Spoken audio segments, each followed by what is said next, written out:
On this episode of Star Wars Time Show, the dudes will be talking about Triple Force Friday and a secret reveal this week. They're going to be discussing 2 new collectibles, well 3 if you're keeping score, for Star Wars fans to look into.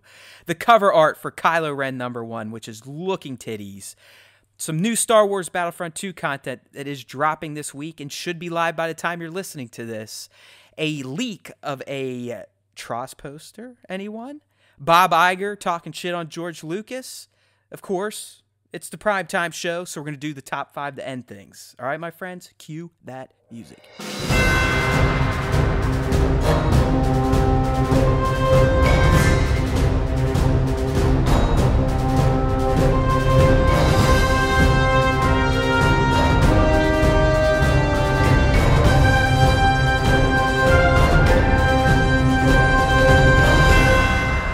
Hey everyone, welcome back to a brand new episode of the Star Wars Time Show, Prime Time. I think that's what I'm going to go with now. Prime Time, Dion!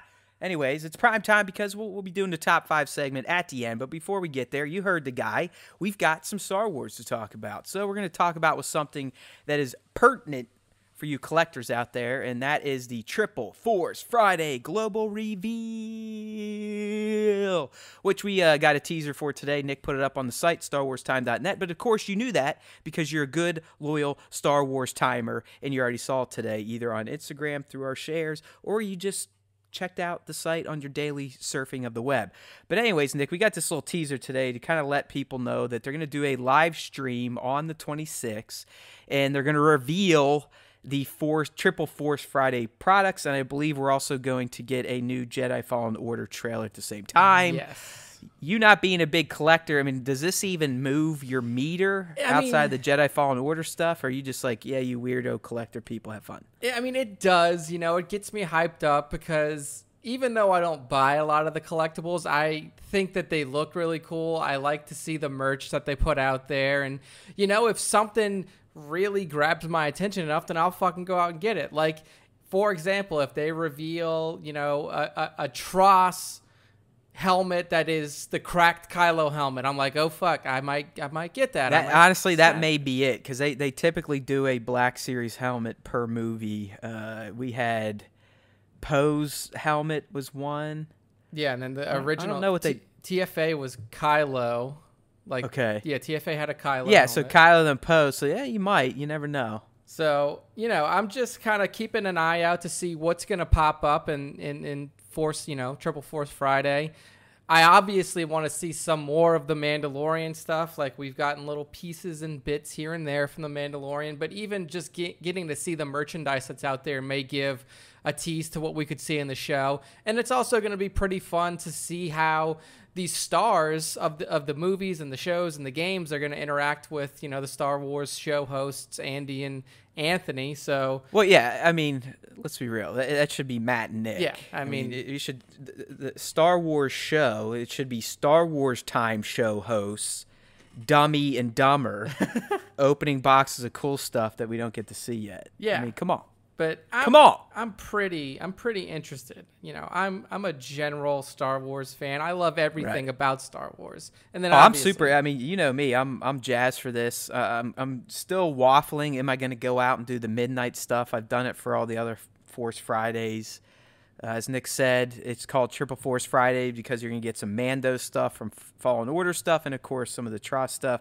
We've seen a lot of this already. I mean, it's leaked out there. I believe we even talked about in the last cast, didn't we, when we were reading the card backs for the Black Series figures. There have been other leaks. I mean, some are going to be coming in all white packaging. You know, are they going Star Wars the White Series? I don't know. Mando apparently has a copper packaging, Target exclusive, and he gets an extra weapon, or maybe his helmet's metal or some shit like that. So those are the little nuances, Nick, that make events like this. They get me itchy. They drive the collectors crazy. Right, because a lot of FOMO kicks in. Am I going to get the white box? Is the white box better than the black box? Is the copper box better than the white box and the black box combined? Oh, fuck! And look, that person got it. I don't have it. I suck. I mean, that type of stuff. And that's our core audience. Most of the people who are listening to this show, we assume have come to us from the toy community. And I'm sure everybody out there, everything Kylo, Sir Dork, all the heavy hitters are going to be watching this global reveal live stream on like the edge of their seats, seeing what new shit they can get their hands on, figuring out how they're going to blow it up, figuring out how they're going to pose it with different stuff, come up with mashups. I mean, this has got to be a hot time for the toy community. What I need, Nick, I need to be as good as the Work More or Lesses of the world, the Nose Reigns, the Plastic Actions, the Swit Picks, the Black Series. Because I'll tell you right now, I guarantee you Hasbro's going to mail these motherfuckers a box full of Force Friday shit. They're not even going to have to step outside their door. You got to keep in touch with that contact you had when you got on the show. Yeah, floor, well, sir. it's the same people that talk to them, except I have 3,600 followers and add about 100 followers every 5 months because Instagram fucking hates my account. And they're all like 10,000 plus. So, yeah, of course they're going to get promo materials because they've got bigger accounts that reach wider audiences. And we've discussed this in the past. I mean, I haven't really lamented my Instagram woes in a long time, but I guess we'll go down this rocky path here. But my account, for all intents and purposes, is dead. It's a dead account. I mean, it is dead. It goes in waves of growth where I'll add like 10 users that aren't bots that drop off the next day. But it's dead for the most part. If I don't post during hashtag sessions, I'm lucky to get 100 likes out of 3,600 followers. I mean, IG just hides my shit. And I think a lot of it is because I started as a pop guy and I don't do a lot of pop shots. So I'd say 60% of my audience were pop people that probably aren't liking my other figure stuff, which, as Nick has explained, will inherently, organically drive down my reach. Oh, yeah. Because if I drop something and within, the first hour or so, it doesn't get a certain amount of automatic natural likes or comments, IG's pretty much like, yeah, go fuck yourself. This one's going to be hidden from everybody. Yeah. That's the tough part about switching, like having content switches and changing like the primary. Mark my focus. words. Mark my words, Nick. If we're still alive and doing this shit this time next year, the Star Wars Time Show IG account will have more followers than Haywood Pop. Then we got to get in. We got to get in with the Marvel people, or not the Marvel, the Hasbro people, and be like, "Hey, look, we got just mark my words." I mean, the Star Wars Time Show account grows weekly. We're growing. Weekly. We're getting bigger. We're getting there. Yeah. But it's because we also we share a lot of awesome artist work. I get it. We share our own content, so we're not just complete mooches. But hey, it is what it is. But get ready for this Triple Force Friday. Fuck, saying that's like But it's going to go down live stream on the 26th. This is where everything will be revealed. But I actually believe the real Force Friday isn't until next Friday, as in, was that the 2nd? Yeah. Something like that? No. It is the something like fifth. that. Fourth Friday, yes. There we go. It only took us like fucking 8 guesses, and we're both supposedly intelligent humans. We're adults that function in society. We never said we were smart. All right, so as the announcer teased, we also got a couple looks, some glamour shots, if you will, from two of the lines I love to collect, and that's Hot Toys and Black Series. We're going to start with the Hot Toys unveil.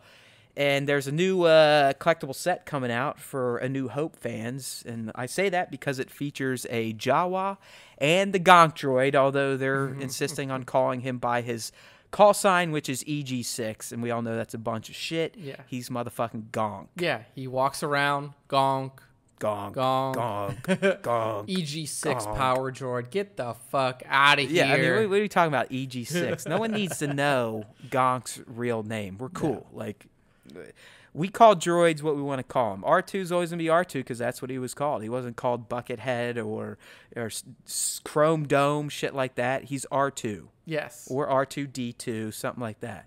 This guy is Gonk.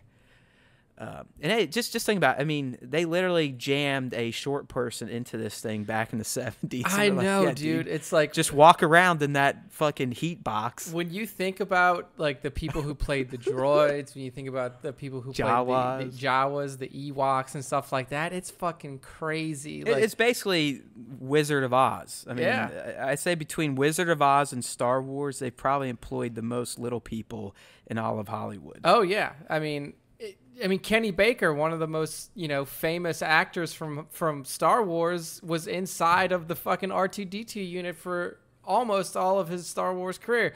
Like, it's fucking incredible to see people like that, like that they actually did that they actually put people in these costumes. Because now this shit would all be animatronic. Like, you're not going to put somebody in a little garbage can. I agree. I mean, I think people like JJ have gone out of their way to get a little more practical these days, especially with alien costumes or these guys.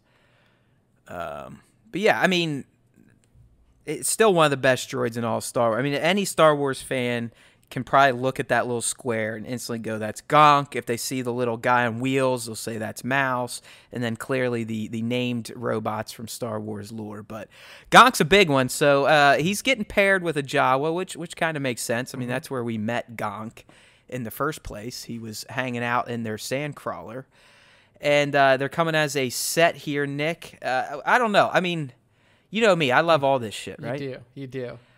This is one when I looked at it, I was like, I mean, this isn't really moving me here. Yeah, it's not like a fucking Obi. It's not a Hot Toys Dooku or anything like that. Like, they're fun characters, but like you said, it's the very beginning of A New Hope. They're not in the movie very long. Like, obviously, the Jawas in that movie had a pretty substantial role in bringing together Luke Skywalker and the droids and stuff like that. But I mean, I'm sure that there are things that people are going to do with these figures. That are dude, I'll tell you right now. I mean, 1/6 shooter Trevor, he's the one that I kind of caught wind of this stuff because I think he threw it up on Exclude Collective. Give those guys a plug. But he's like, oh yeah, I'm definitely snagging this. I'm like, well, if he thinks it's cool, it's got to be cool because I mean he is like the 1/6 guy. Yeah, and you could. I mean, if you look at the Jawa, I mean he's fantastic. I mean it's all cloth or soft goods. And, are his eyes lit? Or they'll light up. Okay, they light up. Gotcha. Yeah, eyes will light up. I mean he's got some decent props. Yep. And I guess from a photography standpoint, especially if you had multiple or if you did some layering and just took a shot of the same guy over and over in different setups, you can definitely do some fun shots with Jawas. I mean, I remember when they came out in the Black Series line, a lot of people did some great shots with Jawas. It's just me personally, which is a miracle. This is something I didn't feel like I automatically had to click on the pre-order button and take one for the team. Yeah.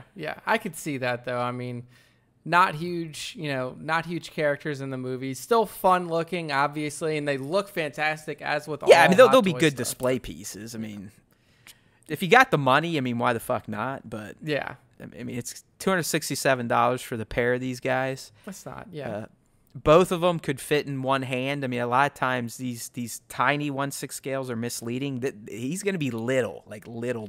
Yeah. I mean, I was going to ask if, I'm sure that there's like a sandcrawler, out there, like a sandcrawler toy out there that you could just. I'm sure a fan probably made one. I mean, Sideshow Hot Toys, they don't really do 1/6 scale props, but there is an account on Instagram, and it's killing me that I don't know who it is, but they specialize in 1/6 scale props. I've seen they've made a Luke Skywalker Farm Boy land speeder. They've done, I think, some of the Star Destroyer bridges. So there are people out there, but not professional, like not Sideshow or Hot Toys that would make that. Yeah. I mean, that would just if you could snag one of those from a custom guy, and then you have that these thing would be so fucking big, dude. I'm trying to envision. I mean, it would probably. I bet it would probably almost have to come up to my chest, I would think. I mean, yeah, like 1/6 scale sandcrawler would be huge. It'd have to be close to 5 foot tall, I would think. Yeah, I mean, easily. like Obi and Luke standing next to the Sandcrawler weren't even as tall as the tracks. Like yeah, so like I said, it probably would be as tall as me, if not taller. So yeah, hey, maybe that's something you could get into in your free time. You could start being a customizer here. yeah. Build us a 1/6 scale Sandcrawler. But anyways, these guys are out there. They're actually up for pre-order now. When I put the post out, that wasn't up, but they're going for $267. Looks like they're shipping fairly soon too for a newly revealed Hot Toys. They have a date of or window of January to March 2020. Nice. So you can hook those up right now. Moving on to the next new collectible we got, and this is one, Nick, that I will have to get, and I will probably overpay on eBay if I have to. I hope I don't have to, but I will because I dig it. And this is what is being called as the Skywalker Strikes Fall Convention Black Series exclusive. And it is a shot of Luke Skywalker in his Yavin Celebration attire. Okay, yeah. I mean, this looks... I will have to say, I'm going to say this, and it's probably, I don't want to make it sound like a slight, but we recently revealed or, talked about the reveal of the hyper-real Luke Skywalker CLS, correct? I got to say that, like, the face sculpt on this actually looks a little bit better than the hyper-real one because the hyper-real one was, like, don't be timid in saying that. I mean, everyone is a little concerned over the hyper-real Luke because I think when we broke it down, the first thing that came to my mind is it almost looks animated. Yeah, it looks like a cartoon. He's like an animated Luke, and now that I got the hyper-real Vader, which, by the way, people, he is the real deal. I mean, the biggest lack in this thing, this $80 8-inch Vader figure, is his chest lights don't light up. I feel like that would have been a nice little touch. Outside of that, man, I mean, he's jointless. He's got a metal endoskeleton with the rubber over top of it. He feels like an expensive figure. But that Luke, as you said, I don't know, man. If they don't, they should just use the face technology that they're using for this Black Series. Yeah. Because that Bespin Luke hyper-real, like we said, I mean, he looks almost anime Luke. Yeah, it was very odd. It was very odd that ended up in the hyper-real. But this one here, I mean, it looks fantastic. It's a 6-inch figure, and it also comes with a lot of really cool props. So you get your training droid. You get your Rebel helmet, the visor that he used when he was doing the training. You get his lightsaber. You get his pistol. Looks like his blaster will be there. Yep. And then you got a couple of, looks like they're like little boxes down at the bottom as well. I can't really recall if we ever saw those on screen or not, but they're like a couple of like crates. Yeah, it looks like some other props are in there. Yeah. So there's a little bit of I wouldn't say controversy, probably confusion's a better word. The packaging looks cool too. It does. It looks like a comic. I mean, that's basically It is. That's what the Star Wars #1 looked like when Marvel rebooted it back in 2015, I think. Yeah. If you scroll down in the post, and I'll have these images probably on the YouTube.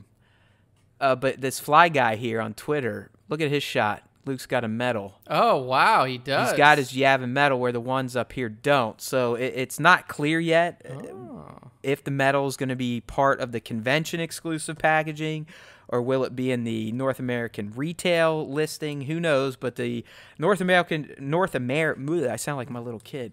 North American retail launch for this figure is set for November 4th. If you're going to like NYCC or any fall conventions here in the States, he supposedly is going to be there, as well as across the pond in a lot of the EU and Asian fall conventions. I mean, that's why he's called Skywalker Strikes Fall Convention exclusive. But as I said, he will be made available at certain retailers in Asia and North America on the 4th. And I hope we get that medal. That medal's a nice little prop. That is. It's a nice touch. It's a nice touch. If I got it, what I'd do with that medal? I would motherfucking give it to Chewbacca. Yeah, there we go. Finally getting his due. Yes. I mean, to this day, and even my daughter has picked up on this now. During the Yavin celebration, she's like, how come Chewbacca doesn't get one? It's like, well. I'm like, you're damn straight. It's like, now you get it, kid. Now you get it. See? Like, even his own friends treat him like a dog. It's so like he's fun. Second class. Nothing. You know what? I hope that, we see the shot of the medal in TROS and the TROS trailer. I hope that fucking Rey gives that medal to Chewbacca. There you go. Like, look, Yeah. Han's dead. Nobody else. Luke is dead. Leia's probably dead too. Fucking take this medal. Nobody else to give it to. We're not going to give it to Kylo. Kylo's not here to get his dad's medal. His wife's dead too. You're the only one that we're left to give it to, Chewie. Take the goddamn medal. I would almost rather Chewie just like go in and steal it off of Leia's corpse, like a real dirty move. But that it would show like how slighted he felt. Yeah, I just think like if she's buried with it, he just fucking opens that shit and takes it. Dude, you know it'd be like, hilarious. And he's like, it would be saying it's mine now, motherfuckers. It would be hilarious if the way that Rey got it is like Chewie and Rey are bumming around on a Falcon, and then all of a sudden she just walks into a room and he's wearing it, and he's like looking in a mirror and he's like he's looking like at himself all Silence of the stuff. Lambs stuff. He's got like his penis tucked between his legs. But yeah, I mean that would be perfect. It's like, I'm sorry, this is Han's medal. Let me put this back. It puts the lotion in the bucket. And Rey's just like, oh, fuck, I got to get out of this place. Oops, sorry. I was just so anyway, it is a good-looking Black Series figure. I mean, I've always liked this version of Luke. I mean, he's got that pimp-ass mustard yellow space jacket on, the brown, the black pants. I mean, his color coordination, you could argue, is a little off, but I like this Luke. I really do. So hopefully I'll be able to get the super-duper exclusive. If anything else, we'll be looking for the retail release November 4. So this isn't going to be part of the Triple Force Friday stuff. He is his own exclusive Skywalker Strikes. Nice. All right, so some other fandom stuff to get through, Nick, that we that kind of went down since the last primetime episode of the Star Wars Time Show, and that is we got a look at the cover art for The Rise of Kylo Ren. Now, we talked about this a few months ago. This is going to be a new series dedicated at showing Ben's, essentially his entire progression from a Solo to Kylo Ren. We're going to get Knights of Ren stuff, all sorts of fantastic shit. But we got the cover, and the cover enough has convinced me that even though I don't like to read, even though I always say and lament the fact that we don't read the comics, this is one I'm getting on. I'm doing it day one. Enough of the bullshit. It's time to commit to these comics because they're putting out some pretty interesting and important lore these days. I mean, the comics have essentially explained away what the Chosen One is. They've set up how Sith can pass their essence, this, that, and the other thing. Anakin's and this one in particular.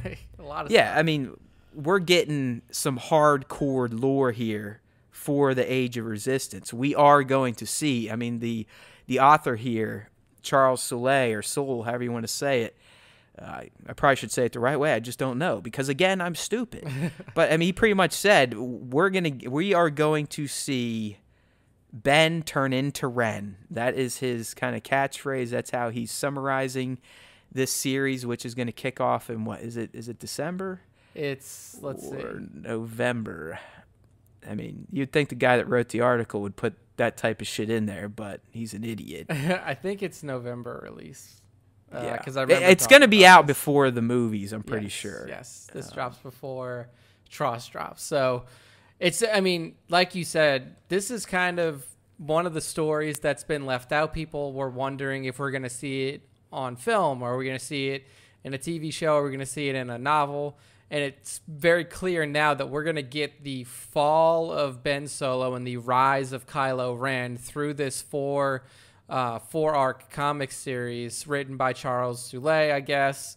And really, you know, what this article is about here is, you know, we posted it based off of the cover art reveal, and the cover art itself is fucking fantastic because it's boss. Yeah, I mean, it was done by Clayton Crane, and what it portrays is like the one thing that we know about Kylo Ren is that the specter of Darth Vader is always kind of right behind him. So we see the fully clothed in TFA garb Kylo Ren, mask, ignited lightsaber, and then in the background, always looming large, is Vader.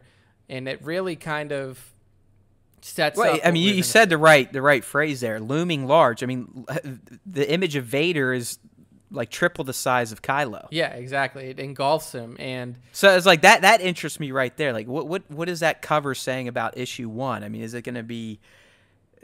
the story almost going to be told through a flashback? Is that why we're getting this very clear connection of Kylo's obsession with his grandfather? I mean, I don't know. I thought it was an interesting choice. You'd think for Kylo Ren #1, where he may be Ben, maybe we get a shot of young Ben. I don't know, but I love what we got. I mean, you could just wipe away the Marvel logo and the words down at the bottom, and that's a good-looking poster right there. Yeah, absolutely. I mean, these are the types of stories that we're waiting to have told to us, and now they're finally coming out. I mean, I will argue till, the cows come home that Kylo Ren's the most interesting character in this, Age of Resistance trilogy, in my opinion.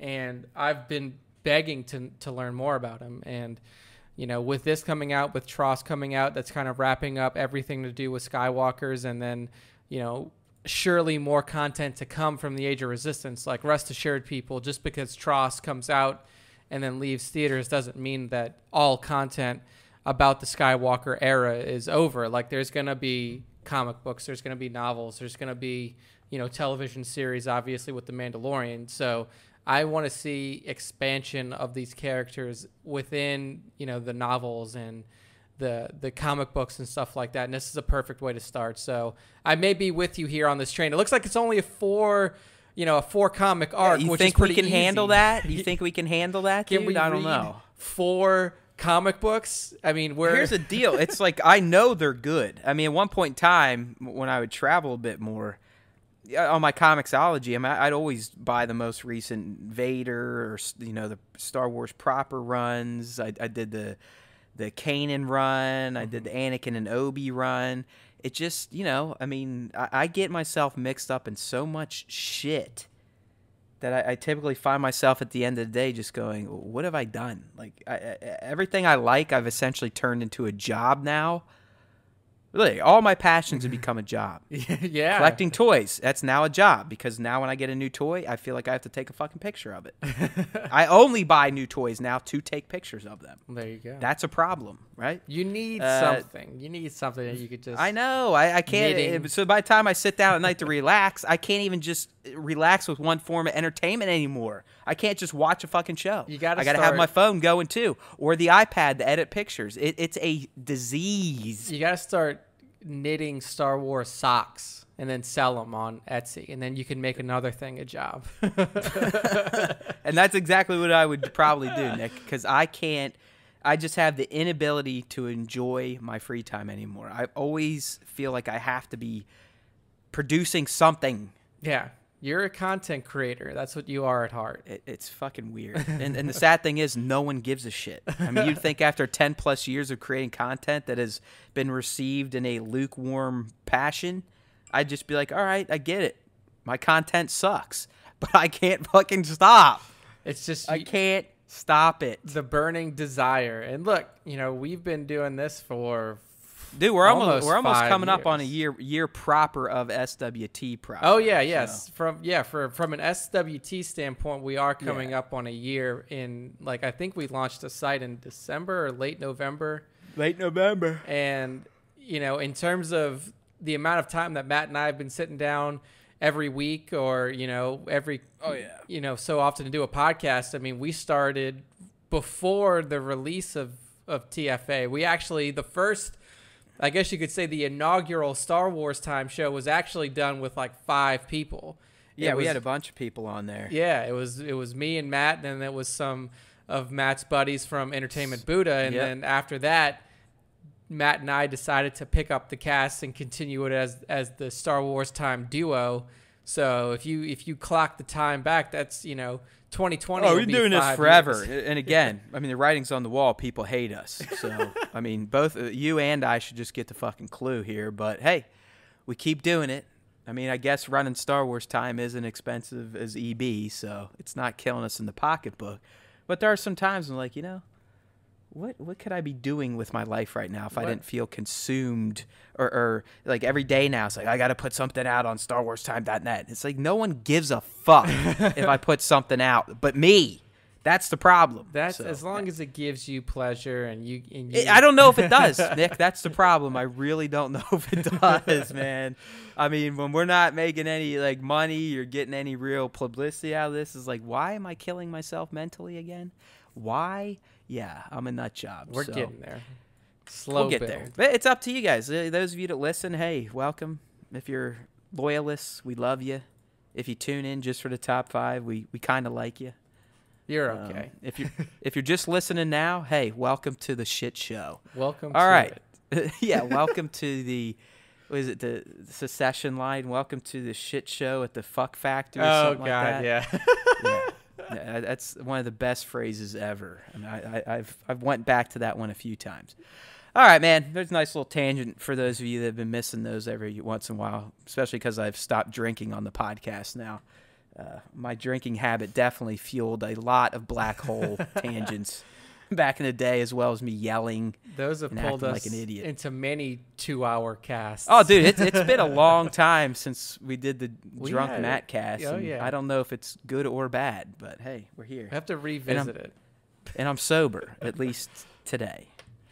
All right, so up next, Nick, we told the fans, we told Star Wars Time Nation, we had some details on a new content drop coming for Star Wars Battlefront 2, and if you are listening to this, it's with the cooperation update should already be live. It's dropping on September 25th, which would be the day this episode comes out.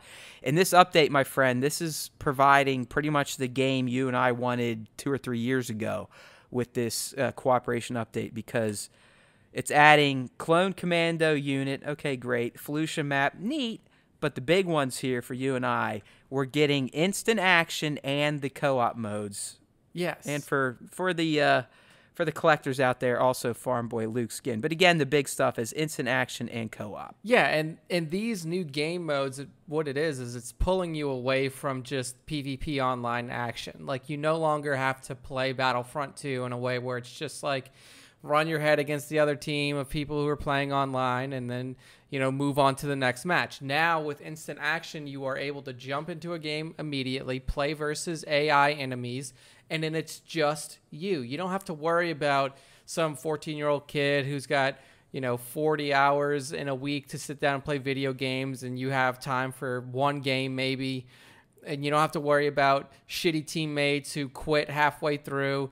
It's just you. You can play by yourself. You can enjoy the game for what it is, and you can set your difficulty. You can set your match lengths. You can set all of the parameters for the game to whatever you want it to be, and then just enjoy it by yourself. And the other mode, the co-op mode, now gives you the ability to play with 3 other friends. PvE style, not PvP style. Yep. And you're playing, again, this is something that I really enjoyed about the old Battlefront games, is being able to sit couch co-op. Some people don't even know what that term means anymore, couch co-op. I could sit down with my friend. I'm holding one PlayStation controller. He's holding the other one, and we're just playing against, the missions. We're just completing the objectives on the map against the AI, and that's what's now coming back to Battlefront 2, which is fantastic. I mean, this is probably something that, if Matt and I ever decide to sit down and game together, which is something that, like, I don't even know if we've ever done, considering we started in video game journalism. If we do decide to do that one day, we would give this a shot. We would boot up the Battlefront 2 co-op mode, and we'll see if we're even good enough to beat AI bots anymore. Probably not, but I'm still going to have fun, because it'll be me against the computers instead of me against 10-year-olds that just literally teabag and kick the shit out of me. I mean, I would hope that I can at least spawn and run around for 2 minutes before I get wasted against the AI. Yeah. I mean, that's the goal. That's what I'm looking for. Set it to beginner the first couple of times. Yeah, like just dolt. I mean, do they have like a dolt or a dummy? Yeah. Or we'll just remove all the weapons from the enemies. Yeah, like drunk person mode, because I'm probably going to fire it up Friday night after the bar, because clearly I tried doing some Gears 5 multi last week after the bar. Oof. Not good. Oof. Yeah, that's not good. I mean, we're talking, as soon as I'd spawn, I'd run and be dead. Yeah, so, that's tough. This, though, instant action against the computer, I might be able to handle it. So I'm pretty jacked, dude. I I don't think I've played Battlefront 2 in over a year. I mean, the last time I played it, I think, is when I went back to finish off the extended campaign content that they dropped. Yep. I have hardly touched the multiplayer. I know it's gotten a lot better, but I don't care. I mean, but now I do. So I will try to dust this off. I can do it. I think so. I can commit to it. Yeah. Test it out. Maybe we'll report back on a future cast how this is going. Yeah. But I just have make it sure. on Xbox as well, so we might have to do a session. We'll find time. Oh yeah, I got for a I got session. fucking Xbox. I got on PlayStation. I mean, I've got this game installed on every damn device it can be installed on. I just don't play it because I suck. But hopefully this changes it. I'm probably going to start a little instant action, just get a feel for the game again, and then maybe try some of that co-op. If I can find any friends. So it might be Nick because I don't have many friends. Well, there we All right. go. There we go. Date set. Let's do it. Moving on, man. We got a leak here. It's apparently the next cover for Star Wars Insider. I've seen it in other promotional materials. It's clearly a poster of some sort for TROS, and it's Boss, if you will. See, I can rhyme too. Don't sign me up. Me and T-Pain on Masked Singer. Hook it up. Here we go. But anyways, Nick, what do you think about this thing? I mean, this looks very reminiscent of other posters that we've seen, so I have no doubt about its legitimacy. But it's all, I mean, like, everything that we see here in this poster is pretty incredible. Like, you have big Supreme Leader Kylo Ren with his cracked red helmet as the primary focus of this thing. You see the Sith troopers that we now know, thanks to the Black Series box leaks, are going to be a part of the First Order and not against the First Order. We see Knights of Ren scattered around. We see the new trooper type that was introduced a couple of weeks ago. And then just all around, this whole poster is fantastic. We get a look at the new TIE fighter up there as well. It really shows the might of the First Order, and I think that's what they were trying to get across here. So, big time. Yeah, it's badass. I mean, this is a titties cover, make a titties poster. There is supposedly a corresponding Rey shot. If you can see, Nick, you see the blue. Mm-hmm. Yes, like, I see. Look at the starting at the left-hand side of the. Yeah. So I mean, there's another half to this. Like I said, I mean, yeah, this is supposedly for Insider, but I've seen it for, I think, an advent calendar where Rey's on the other side, kind of with her people here. Yeah. So it's one half of a dueling poster, clearly with Rey and Kylo being the main leads or the dominant figures on the poster. How about what do you think they're doing with all the Sith troopers here, man? Is that over embellishment, or are we gonna see? Yeah. Like a fucking battalion of these motherfuckers. Yeah, I mean, it seems like if this is accurate, Sith troopers may be the most common type of trooper that we're going to see in this movie. Because as you mentioned, yeah, you see, a squadron or like a, little group of them right up front next to the Knights of Ren. But if you look behind Kylo, it's like a sea of Sith troopers. Yeah, I mean, it's reminiscent of General Hux's Hitler speech on Starkiller Base, right? Yes, exactly. Like he's standing on that little dais and looking out over. And this is what it looks like here. They're all seemingly kind of looking up from what I can tell. Like they're almost, looking up to somebody who's speaking. And, we've heard about these Sith troopers. They were included in the leaks that, these troopers are going to be the elite of the elite. These, were being trained by the First Order in the ways of the dark side of the Force in some instances. And they're going to bring the pain much more than standard, First Order troopers would. So it could be a good indication that we see a lot of them.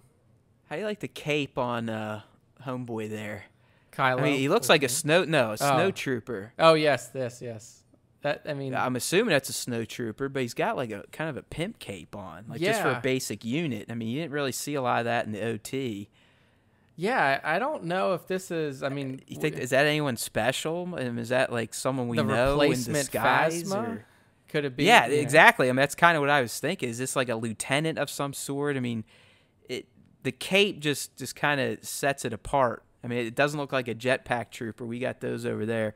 Apparently there's going to be standard First Order jetpack troopers and Sith jetpack troopers. Yeah, you can see the Sith jetpack troopers. Yeah, I think those are the Sith guys there. Yeah. I don't know, man. I mean, this half of this poster leads me to believe we're going to see the bad guys, like the full force of them, at some point in time. Yeah, because if you think back on TFA and TLJ, we really haven't seen the full force, the full might of the First Order. Yeah, we saw a good groundswell of troops on Crate, but even in the beginning of TLJ, we just kind of saw pieces of the fleet. We didn't see the whole thing. And then on Crate, what we really got was, some big walkers. Just heavy, it was just heavy machinery, really. Exactly. We've never seen a large cadre of ground troops, so it's going to be really interesting to see how this all plays out. Like, is there going to be some sort of mass fucking battle? Like, we're under the assumption that the Resistance, even at this point, in TROS is going to be basically nothing. Baby. Yeah, I mean, they're baby. And let's be real. I mean, if the Jedi Paxis stuff is legit, they are nothing. Yeah, and so it doesn't seem like there would be a need for a force this large on the First Order side, but maybe, maybe there is something out there that Kylo. They still have to keep order, man. I mean, in the end, it's not like Palpatine was building up forces just to combat the rebels. He was building up his war machine to keep the galaxy in order. Yeah. I mean, that's the whole point of the Death Star. Like, hey, we shouldn't need battalions of troops when we can just be like, hey, you get out of line, we're going to fucking blow you up. Yeah. Like, literally blow up your planet. A galaxy-wide occupying force. Yeah. So. Yeah, I mean, that's what these people are doing. And they've always been fools and the wrong ideals, and that's why heroes always win, plus good guys always win in storytelling for the most part. I mean, they've been fucked since day one. When George thought them up, they were never going to win. Yeah. But they're always going to look cool. I mean, you got to give the bad guys of Star Wars that. They always are dressed the best, have the coolest war machines.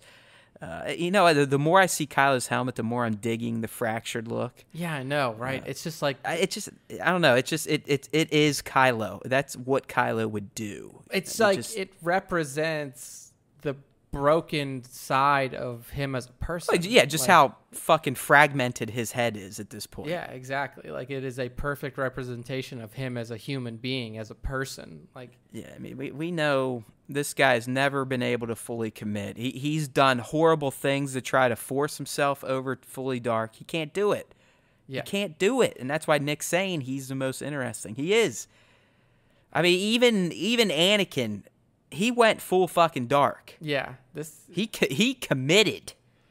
Even in the comics, he's never really sitting there going, "Oh man, I'm feeling the pull of the light." No, I need more fucking hate to fuel my rage because I hate everyone that made me kill fucking Padme. Yeah, I mean, this guy, Kylo Ren, as much as people may hate him, call him emo, whatever, like, he is one of the most interesting Star Wars villains that we've had, and it's gonna be. Vader was never asking people to help him pull himself away from the light because the light was sucking him back in. The light didn't even creep in until the last minute when he was watching his son get murdered. Yeah. And his son was, crying out to him like, dude, come on. The shades were seen in the elevator. Right. It's too late for me, son, stuff like that. Yeah, I mean, he knew. I mean, he definitely...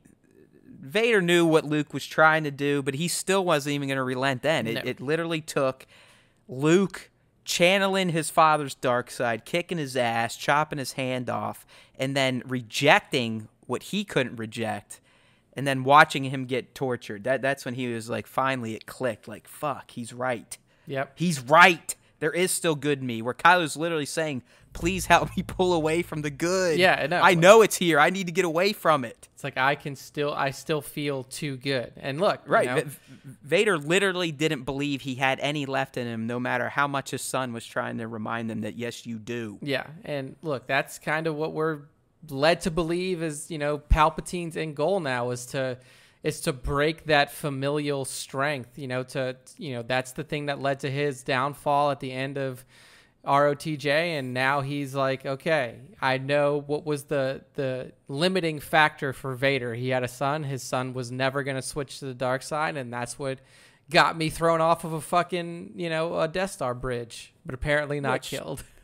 Yeah, I mean, just a little fall for a Sith Lord, you know, Nick. I mean, falling down energy shafts never really hurt a Sith. Nah, I mean, look, fucking Darth Maul made it, and he got cut in half. Yeah, I know. I mean, that's what I'm saying. It's like if anyone starts, and you know it's going to happen. And I've actually, like, in the leaks, I've skimmed through some of the comments, and spoiler. I forgot we're not on a full-on spoiler This cast. is not a spoiler cast. Spoiler for TROS. Is that enough, people? Okay. All those spoilers, now I forget where I was going. See, that shows you how fucking brain dead I am. The last thing I was talking about was Maul. Maul fucking fell down. Oh, yeah. So anyway, spoilers again. We've learned through these leaks, if they're true, that Palpatine, he's fucking Palpatine. He's like a 130-year-old motherfucking Sheev, right? Yeah. This dude's old not as a hell. ghost.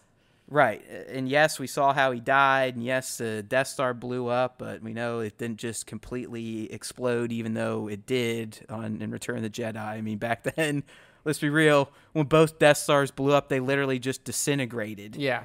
Right? There's no fucking pieces falling down. Really. No, but yeah, hey, it wasn't like Starkiller Base where it like crumbled and stuff like that. Hey, whatever. I guess a big chunk fell down, and Palpatine's back. No clones, no transfer of essence or anything. So, you know, he's just alive.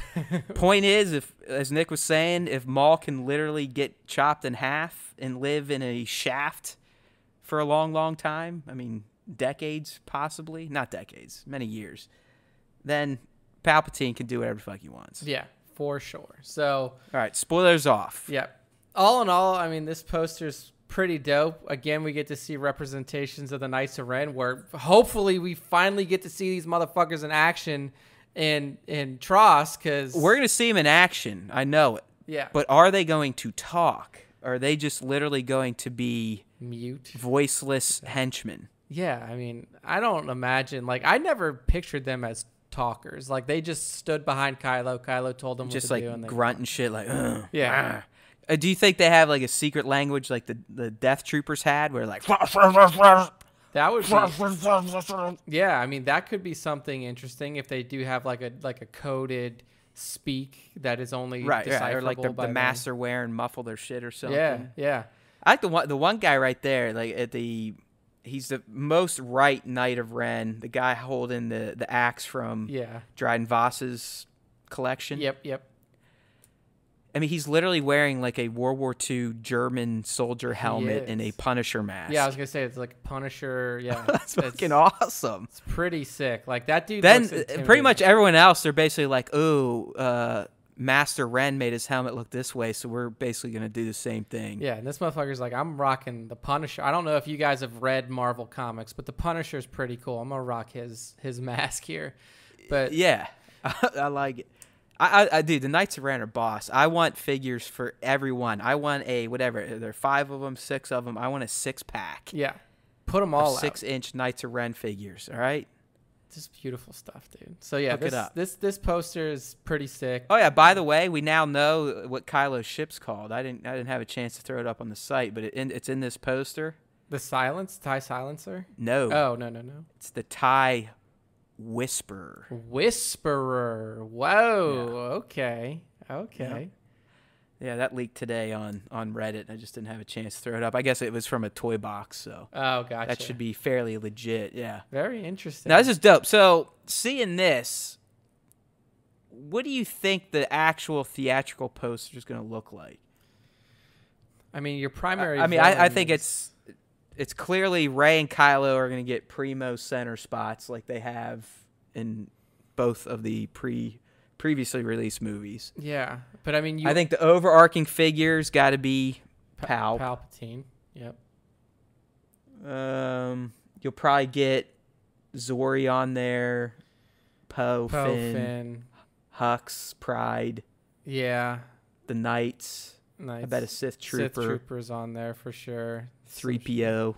It's gotta be like a man. I mean, it has to be similar to what we've seen before. Where that's what I mean. I'm looking down in Star Wars Time HQ. I have every Star Wars movie's main movie poster out, and Force Awakens, Last Jedi. They all kind of took the cue that the prequel posters had, where you have like a massive figure that is the backdrop.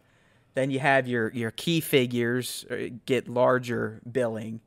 And then you may have like an action scene from the movie and then some ships and some ancillary shit in there. Yeah, I mean, it's got to be like Kylo and Rey have to be of similar size. Palpatine's definitely the large figure. And then, I mean, what's really going to be interesting is, like you said, how they juxtapose them against each other. Because I don't know Thanks, how. BB-8. I heard, I heard that. I don't know how they're not. I don't think that they can do what they did in TFA's poster where they had them kind of like on the same side, like, you know.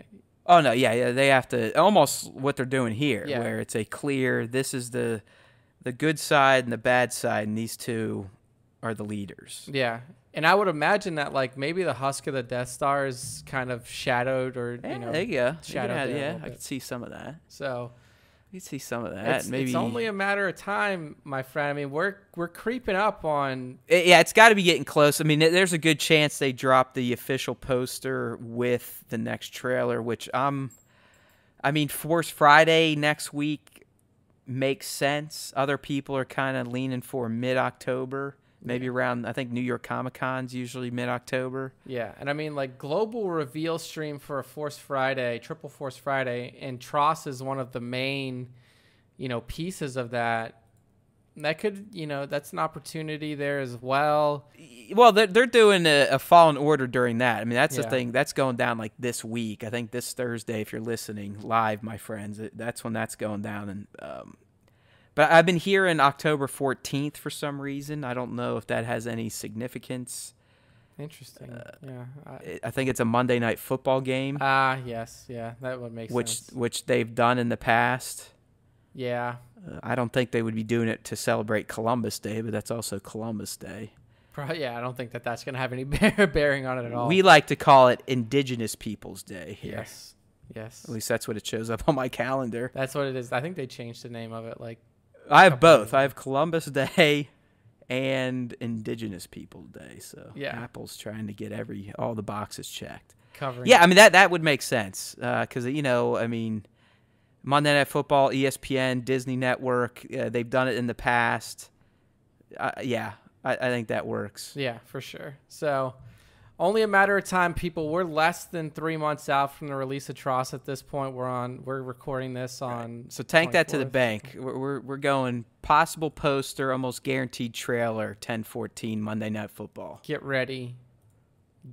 Mark it down. Star Wars time. Taking it to the bank. Cha-ching. Locked and loaded. It's going to happen.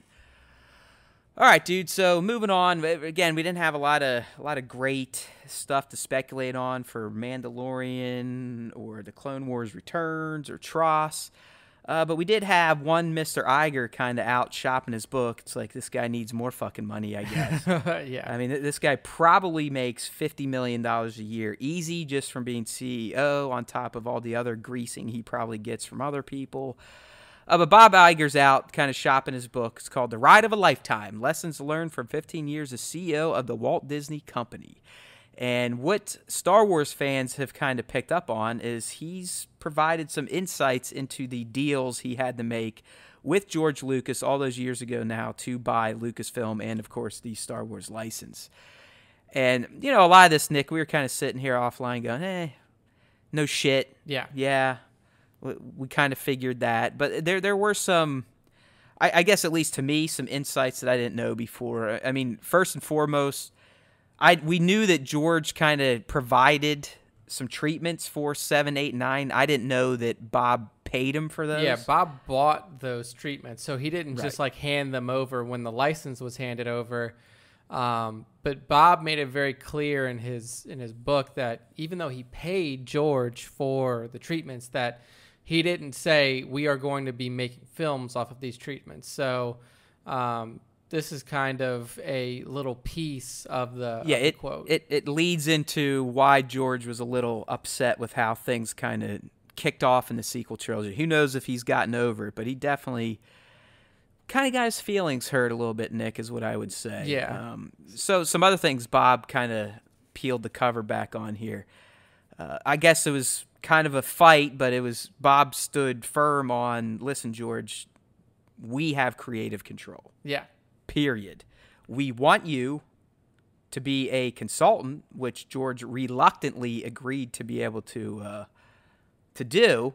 But, Bob kind of says, like, we're always open to your ideas. I mean, it's not hard to make that promise to the maker. But Bob always had to make it clear to George, like, listen, yeah, we're going to take your ideas. We're going to buy your scripts even. But there's no promise. Disney has no obligation to do anything you tell us to do. Yeah. I mean, in the more that you hear about this kind of thing, like this interaction between Bob and George, and even the one right above it talking about the script, like, even though George was done making films, it seems like he wasn't done being the creator. Yeah. Like he wasn't.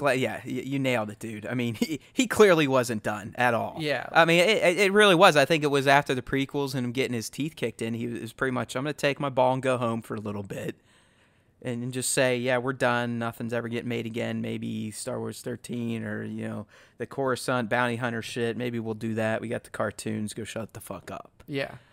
And that's pretty much what it is. And then, yeah, he agrees to sell. But, deep down, I don't blame him. I mean, it's his baby, literally. Yeah. He created it. He had the vision of where things should go if it was going to continue.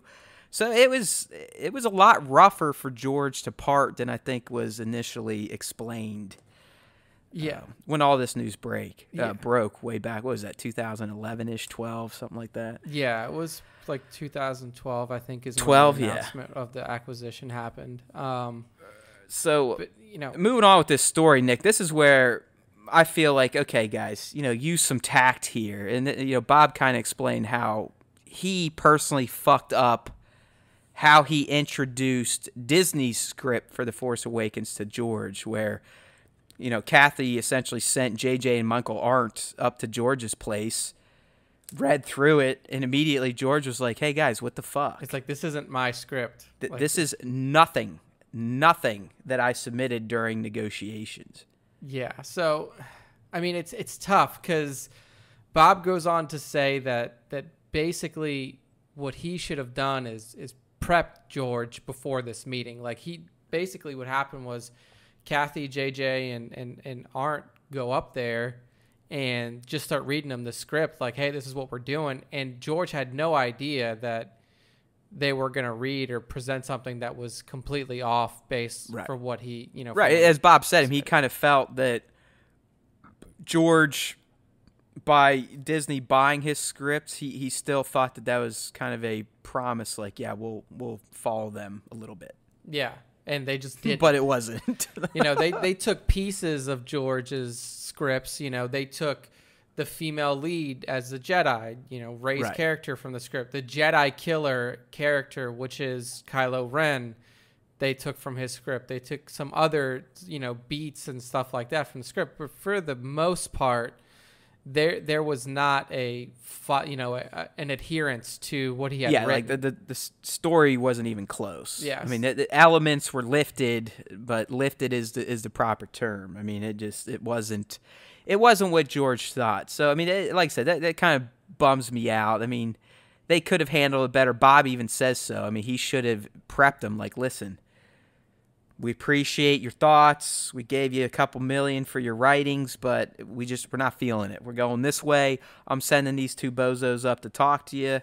Give it your blessing, or something like that. But no, he kind of got ambushed, and I think it's probably still not sitting well with George all these years later. And like, even to the points of where, during, at the release of TFA, George was basically like, I hate this. Like, I don't like it. Right. Like, there's... And this, I want to get into this because this just goes to show you that sometimes George doesn't even listen to himself. Because I'll comment on something Phil Strzok released on Twitter. He's kind of like doing a lot of archival shit at Lucasfilm these days and throws interesting stuff on Twitter. But at one point in time, George literally himself said he wanted every Star Wars movie to be directed by another director. So when you watch the whole saga, you could see the different elements and styles in each film. But what did he do when the prequels came around? Yeah, he directed all three of them. Okay, so there we go. But anyways, as Nick was saying, so when he screened TFA for the first time, he was bummed out. Yeah, and basically said there's nothing new. There's nothing new to this. No new technology, no new planets, no new real characters. And I'm like, okay. But I like what Bob kind of said here. Like, listen, man, you're not wrong, but I don't think you're understanding the burden we took on by buying essentially your Bible for millions of geeks out there. Yeah. Like we had to kind of do TFA in a certain way, and I appreciate what JJ achieved in doing it by telling a new story, setting up a new franchise, but also making it very easy to be connected to the original trilogy. Yeah, and then, wait 2 years later and we get the type of, probably a movie that George appreciated more in TLJ, and we see the fan reaction to it. Like, if you ask George between TFA and TLJ, which one did you like more, he will almost certainly say TLJ. You would think, but at this point, I believe George is firmly in the I hate Disney Star Wars camp. I mean, he very well may be leading some of the troll farms got some on Twitter. Fake Twitter accounts, some alt accounts where he's just fucking posting nonstop. Yeah. I mean, he's linked in with the Russians at this point. Yeah. He's all over to smear Disney Star Wars. To say that there weren't any new planets, there weren't any new characters. I feel like he was more focused on the technical side of things. He said there weren't enough visual or technical leaps forward. Okay, good. It wasn't a fucking CGI face fuck. Yeah, Thank you. There were a lot of things about the prequel trilogy that he looked at as positives that a lot of the fans looked at as negatives. So the over-reliance on CGI, the absolute, adherence to the fact that this is going to be a CG-driven movie, not an actor-driven movie, so it's going to look cool. Shit is going to be as cutting edge as possible, but the acting is going to be subpar for the most part. And he didn't, I agree with Bob that he didn't really take time to appreciate what was being done there. I mean, you're reintroducing Star Wars to an entire generation. And look, I know George did that. George did that with the prequels, and he had his own, backlash against him for the way that he handled it. But I think that, like Bob said, you're reintroducing Star Wars to a new group of fans. You're doing it in a way, you're doing it with characters that nobody really knows. Like, you don't know Rey, you don't know Finn or any of these other people. Like, JJ really couldn't have done a better job at that. And that's why, in spite of George saying what he said, TFA is probably my favorite Star Wars movie because it was able to do what George wasn't able to do in the prequels, and that was bring Star Wars back to life in a meaningful and emotional way without an over-reliance on shit just looking cool. You're saying there's no emotions in the prequels? I would venture to say that. Yeah. Well, if I were a betting man, I would wager you're correct. So the last bit on this, that this one completely was new to me, but Disney had to negotiate a non-disparagement clause with Lucas prior to the sale of Lucasfilm, and it kind of came into play during the launch of Force Awakens, where George didn't want to come. His wife, Melody Hobson, was like, come on, man, it's the right thing to do. And, Bob kind of talked about them negotiating this, what I call the don't talk shit agreement. And George looked at him and said, hey, man, I'm going to be a big shareholder of the Walt Disney Company. Why would I disparage you or anything you do? You have to trust me. Yeah. I like that. That's good old George coming out there. Yeah, I mean, as much as George may be at odds with what's happening at the, in the Age of Resistance trilogy, he's not an idiot. Like, he is a very intelligent human being that created one of the most... He subscribes to the cream philosophy like most of us. I mean, cash rules everything around me. Cream, get your money. Dollar bills, y'all. You know what I mean? Yes, I mean, exactly. That is fucking George's mantra. I mean, that's why he fucking sold the franchise for $5 billion. So right, and as you said, he probably still has a bunch of stock in the company that is just, I think, has been at least staying stable and growing, considering they own all of media at this point in time. Basically just own. Yeah, he's no dummy. I mean, he's an artist, so he probably doesn't like a lot of stuff that's happened to his creation, but that's what happens when you sell. Yeah, I mean, but you kind of lose that voice. Yeah, but we've also seen. Out of everything that's being said here, yes, there's a lot of negatives. But if we go back to stories that we've heard about in the past, that we've heard about during production of a lot of these movies, like particularly in the Solo film, like George was a very heavy presence on the Solo set. Him and Ron Howard were very good friends. There were moments that they talked about where George came in and directed a scene, quote unquote, and gave a lot of suggestions onto what Han Solo would do. So it's very clear that George still has a soft spot for Star Wars in his heart, and he's still going to be there, especially in situations like, the spin-off movies or the one-offs like Rogue One, Solo. He may not have, the best of, he may not be on the best terms with the new sequel trilogy as people would like him to be, but he does realize that when he signed that contract, like you said, Matt, you don't own it anymore. You don't get to, you signed away your right to say how this movie goes. And that is going to be something hard for George to grapple with for a long time, probably until he dies. Let's just be real. I bet. Do you think he's over it at this point, though? I don't think so. Or do you think he took pleasure? Do you think he took pleasure in all the shit that happened with Ryan's movie? I don't think he took pleasure in it because of what the people were upset about. It's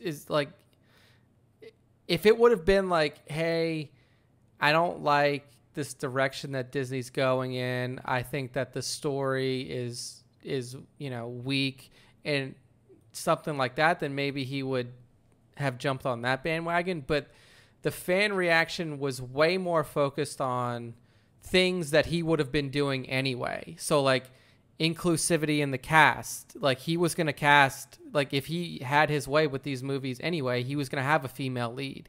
He was going to have a diverse cast of characters, unlike the other movies.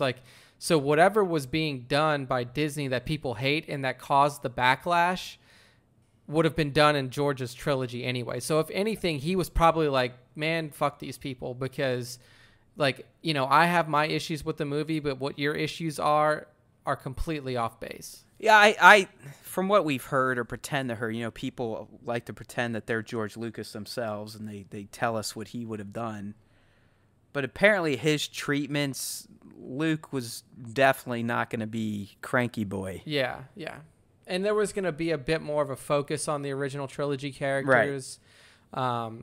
Where, yeah, it wasn't his movie. It was more, you're going to have the younger ones, but it was essentially going to be by movie 3, the torch was passing versus what we have now. It's essentially the torch was passed before the movies even started. I mean, the old guys and girls are there just as support and to kind of guide these young ones. I mean, if you look that's a good way to put it, is there was going to be an extended torch passing with George's trilogy, where if you look at how these 3 movies would have played out if Carrie Fisher was alive through the end, you essentially had individual torch passings in each film. So Han passes the torch on in TFA. Luke was to pass the torch on in TLJ, and then finally, she's still going to do it in TROS. It's just not going to be nearly what I think it would have been. I mean, at this point in time, reading some of the leaks, you're for damn sure that Ben and his mom were going to meet again. Oh yeah, absolutely. It was probably going to be Ben's mom. Spoiler! Spoiler! Spoiler! Spoiler! Spoiler! Spoiler! All right, clear. It probably would have been Ben's mom that gave him the talking to after he got his ass kicked, that kind of, convinces him to possibly do what we think he's going to do. Yeah, exactly. All right, spoilers over. But, I mean, stuff like this, it's never easy to read because, as we've said many times on this podcast, we love George Lucas. obviously we have issues with the way that the prequels were handled and the stories that were told there. I think that a lot of people do. And a lot of people have issues with the way that Disney's telling their stories, but it's never easy to hear that the guy who created something that has changed our lives, literally, like, doesn't like the way that it's, that it's going. So do you think George is a nice person to be around in real life? I've thought about that before, and it's a really I don't question. I absolutely do not. I bet he's probably a handful. I would say that he's probably very focused on himself. Like I don't want to call him selfish, but he's like the type of person that like you would talk to and you would tell him a story, and instead of just being like, oh, that was really cool, or like, continuing to ask you questions, he would then come back and tell his own story that was a little cooler. Like, he was always focused on what he's done and what he thinks is right to do, and what he would have done in this situation, rather than saying he probably doesn't have a lot of empathy, is the way that I would put it. Yeah, I get some of my guesses based on it was an excellent kind of expose Game Informer did many years ago on LucasArts and just how fucked up it was to work there when George was still around, where they'd have like a half a game built and he'd just come in and be like, no, name that character Flippity Dip and that one Sliggity Doo. Give that guy a fuzzy head. Paint him blue. All right, see ya. And it essentially blow up like 6 months of work. Yeah. He'd be like, I'm out. I mean, I knew somebody who worked at BioWare when they were getting ready to launch the Star Wars The Old Republic MMO game. And George basically told them, like, I don't like this game. You can't use anything from my movies. Figure out what you're going to do. Like, you can make it and it can have the name on it because I've sold that license to you to do it, but you can't use any lightsaber models that were in my movies. You can't use any character names that were in my movies. You can't reference characters that were in my movie. You can't, basically anything that was done in the universe, they couldn't fuck with it. And that basically, that game was kind of nuked from the beginning because of bad design decisions, but that didn't help. Like, they were planning on, like, I don't know if this was ever put out there, and I don't know if this is even true, but like, BioWare's initial plan was to like run this game, and if it went well, to make an actual animated movie. Like, the best part about Star Wars The Old Republic that people will always remember is those release trailers, like those incredible like CG trailers. They were planning on making a full CG movie like that, and like George was just like, you're out of your fucking mind. Like, I'm never gonna let you do that. Yeah, man. So I don't know. I think he'd be very intimidating to be around. There's no doubt about that. I mean, he's just the fandom I have for him. But I also think if you got to know him a bit, he's probably a motherfucker. He's probably like a Steve Jobs. Yeah. Probably not that bad, but usually when motherfuckers are that smart, that creative, and they literally change the world, they're not wired like us. No. Like us adult low lifes. You know what I mean? Yeah. I mean, maybe if you would have met George like on the set of A New Hope, like before he knew what it was going to be, then he would be a different person. But like post everything, like now, yeah, I mean, like you even saw a little bit of that at the TFA celebration.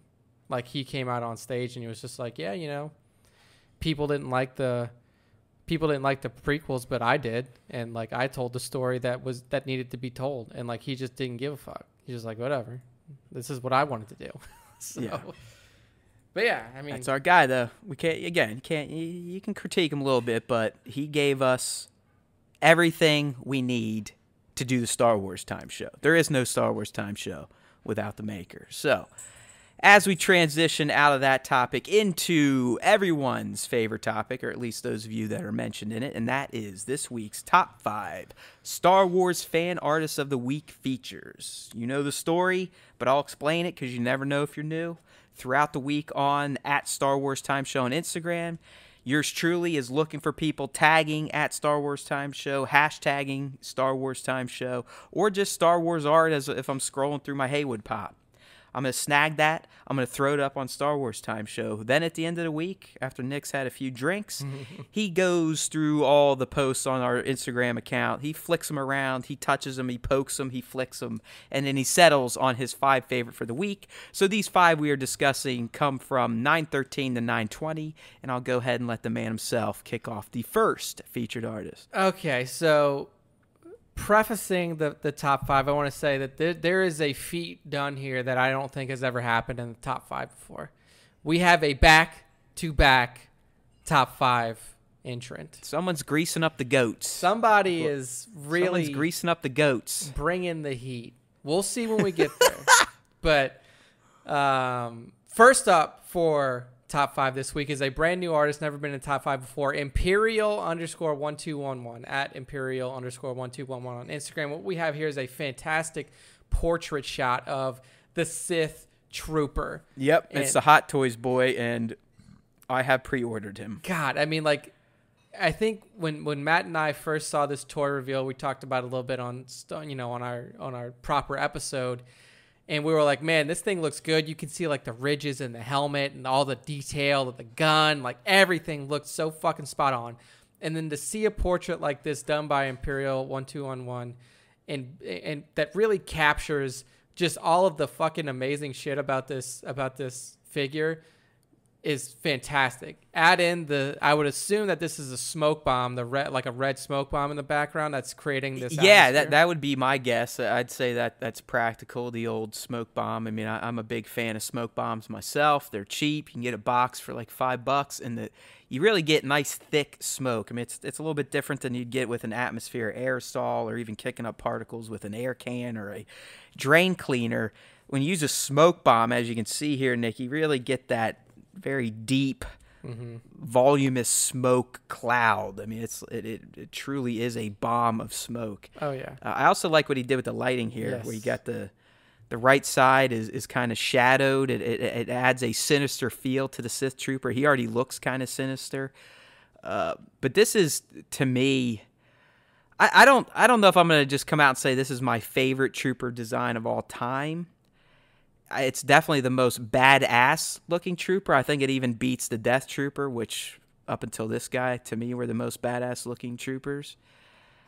I don't know. There's just something about him. Maybe it's the ridges. Maybe it's the face. I mean, he literally has a pissed off looking face. Yeah.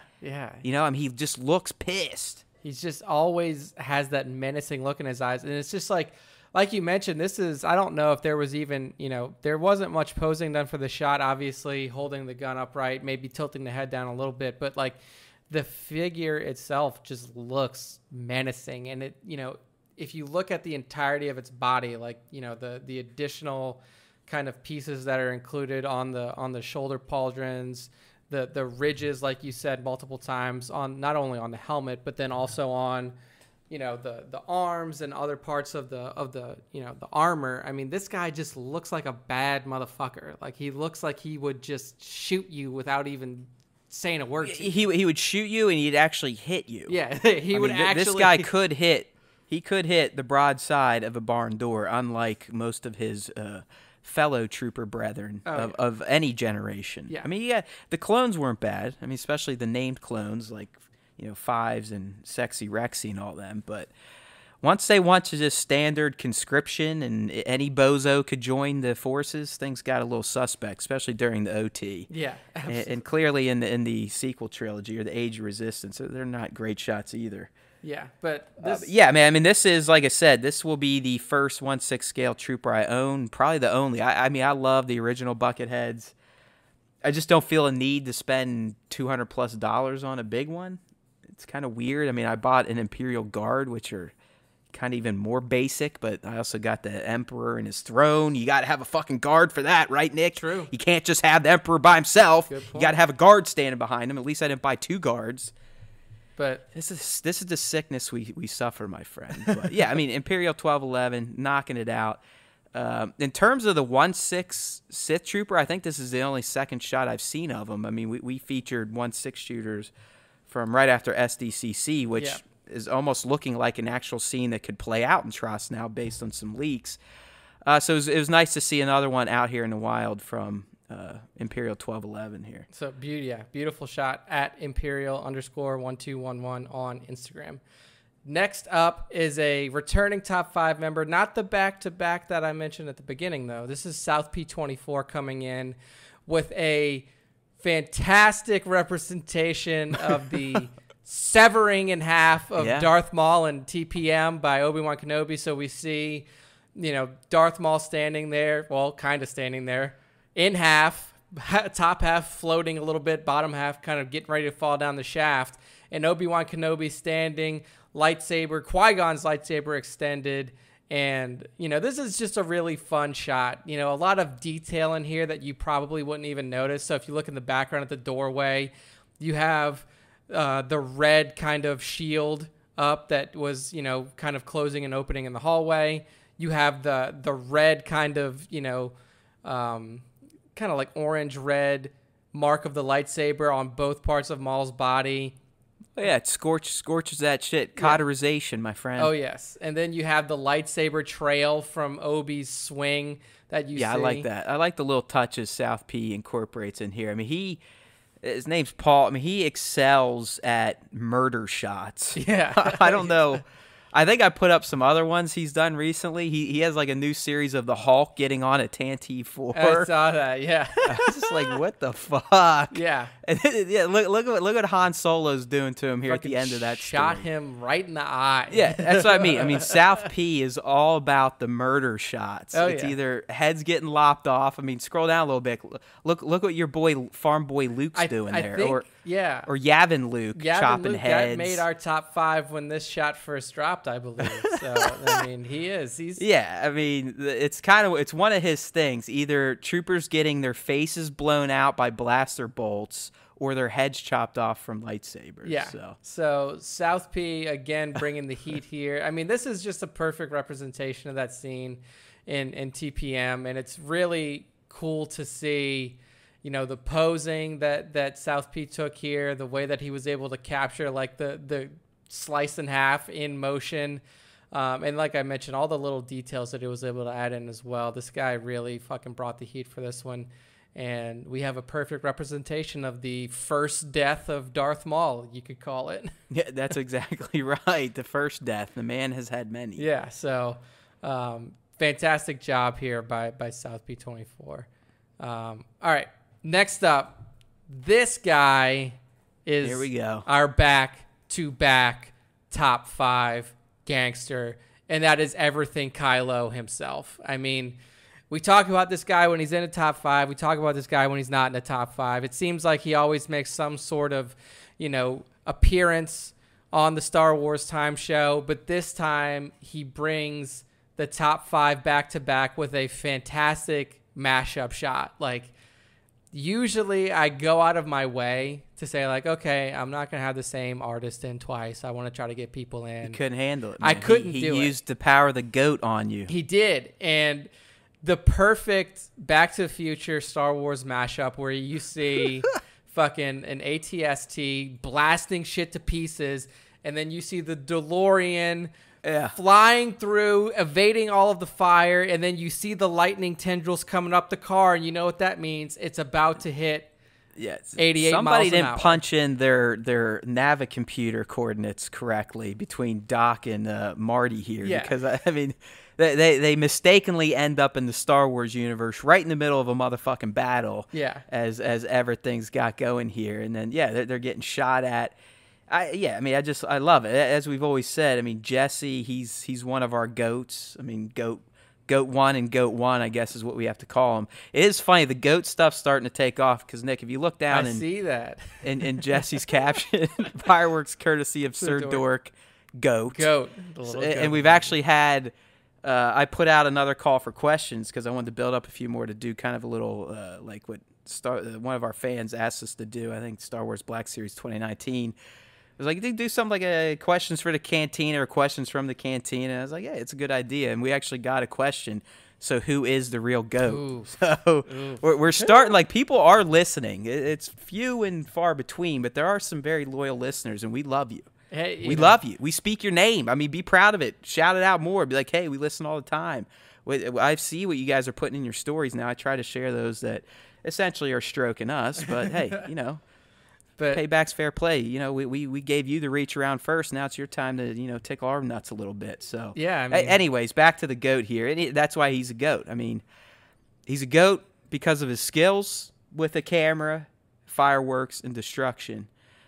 But he's more of a GOAT because of how he's taken to the SWT, how he reps us, supports us, shouts us out. So he truly is an SWT GOAT to the max. When we eventually get to our interview series with these artists, and we get everything Kylo on, we get Sir Dork on eventually, if we can. Oh, we're gonna make them fight to the death. We'll to settle the GOAT debate once and for all. We'll have to have them hash it out because both of them bring the heat every time. Right. I mean, I'm going to go out and kind of on a limb here and say that Nick has sort of settled the debate on who's GOAT 1 and GOAT 2 because he gave Jesse, a.k.a. Everything Kylo, the back-to-back treatment. I don't know.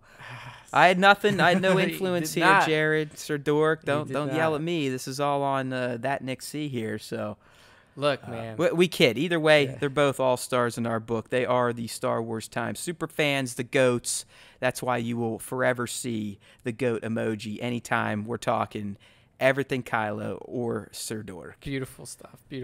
And then, this was a super fun shot. I mean, everything about it was fantastic. Fireworks spot on. And Jesse's like me. Another comment here. I don't layer because Lord knows I'm not smart enough and don't know my around Photoshop. Fucking men, brother. I am the same way. We're like Photoshop cavemen. Where you fire it up and you look at it and you just go, duh, layers. But he's right. I mean, he's like me. I mean, you take a bunch of shots, hope one works. Yeah. You might get some other ones that are kind of partially. They got the bokeh from the explosion. Some don't. Some have too much smoke. Some don't have enough. Sometimes you get that perfect shot. But Jesse usually always manages to get one perfect shot per setup. So check him out. This is heavy, Doc. At Everything Kylo. Beautiful stuff. All right.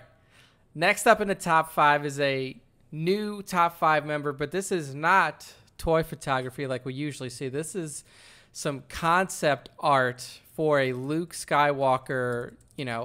This looks like it's probably ROTJ timeline. We see him rocking the green boy in this, but basically what this image is Luke straight up cutting an AT-AT in half. Not an AT-ST, not the little scout, scout walkers. This is the big AT-ATs, what you saw on Hoth. Just cut the motherfucker in half without a second this is thought. Essentially, this is a concept art from the Last Jedi movie most fans wanted. Yeah.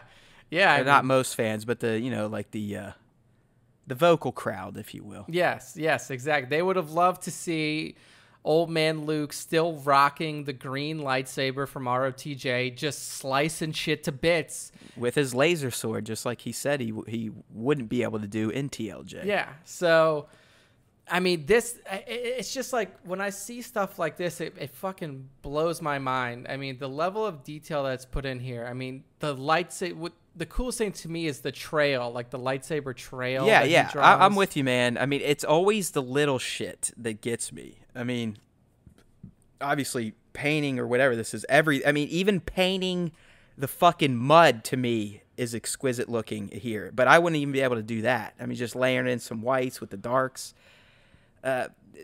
But the fact, like you said, like the painting the little particles or the trail from the saber, or in shots like from Black Series when he has all the different layers he merges together, some with the lights, some with the atmosphere aerosol, some with explosions. It's nuts. Yeah. Just the little touches, but that's the difference between people like Darth T-Mock and Haywood Pop. Yeah. You know what I mean? I mean, this... Or Black Series and Haywood Pop, or everything Kylo and Haywood Pop. They get those little tweaks in here. Yeah. And this guy, by the way, this dude does not have enough followers. Yeah, Darth T-Mock, 1,200 followers on Instagram right now. This guy has Star Wars art that is legit. I mean, this guy should be appreciated. triple the followers that he has. I mean, this most recent piece that he put up of Sabine, I mean, that is a beautiful representation of Sabine. I mean, the guy's got a good style. I mean, again, we're idiots. We don't really know the proper term here. I mean, It feel like definitely it's looks digital like painting of yeah. some sort. I don't know. Yeah, digital paint. Who the fuck knows? Digital painting. I mean, this guy, but he has put together some fantastic images, and this is not just like representations of things that you've seen in movies. This is original concepts and new things that you've never seen before. I mean, this guy brings the heat, and 1,200 followers right now. Hopefully we can bump this guy up to at least 1350. Let's slowly bump that up, because we'll be definitely sharing his work throughout the months moving forward on Star Wars Time Show on IG. So, I mean, I love, again, we're not all just, it has to be toys. I mean, it could be anything Star Wars fan art related. Oh, yeah, absolutely. I mean, cosplay, video game photography. It doesn't matter. Tag it up. Yeah. If you're seeing people that don't know our tag, tell them. It's like, hey, these guys, weekly. Jason B. Michael, he hooked up, I think it was Optimus Crime or something. He tagged Star Wars Time Show. He's like, look at this shit, you motherfuckers. And I was like, oh, look. And I looked. I said, yeah, I'll share it. Yeah, that's how you got to do it, people. Spread the word. We take everything from toy photography, pixel art, digital painting, traditional it doesn't drawing. matter. It just has to be Star Wars focused. It doesn't even have to be all Star Wars. We also do mashup features. Oh, so. yeah, absolutely. Star Wars has to be in there. I mean, we are the Star Wars Time Bros, but you get the point. So hit up this guy. I mean, even if you're just a toy photographer, appreciate the traditional artist, the Star Wars Take artists some out inspiration from this. I mean, if there you see you a go. shot. Yeah, I want to see one of you. Okay, here you go. Sir Dork, if you've got yourself an AT-AT, I want you to cut it.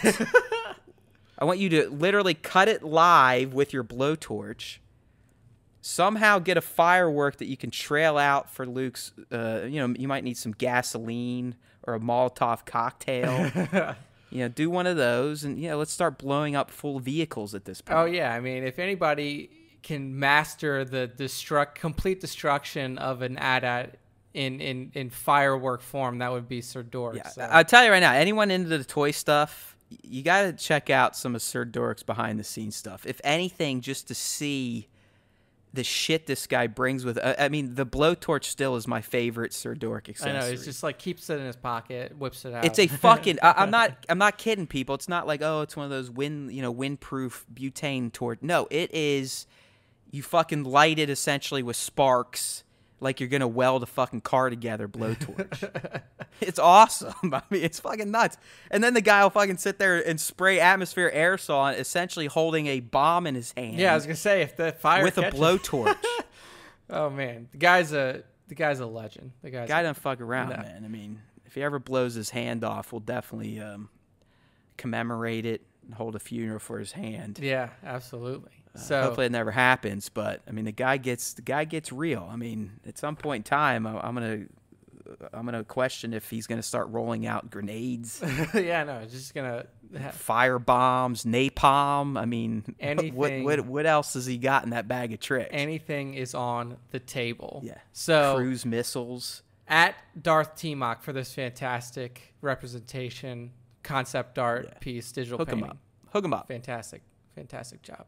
Last one here for the top 5 this week. I picked this one mostly because I think this figure looks really fucking cool. And I don't know if it's just like a kit bash or if this is like an actual official figure. But this is a shot from Green is Yellow. Green is Yellow on Instagram. And it's, from what your caption says, Matt, it looks like it's a custom piece here. A Ronin, I was about to say Darth Vader, a Ronin Boba Fett figure.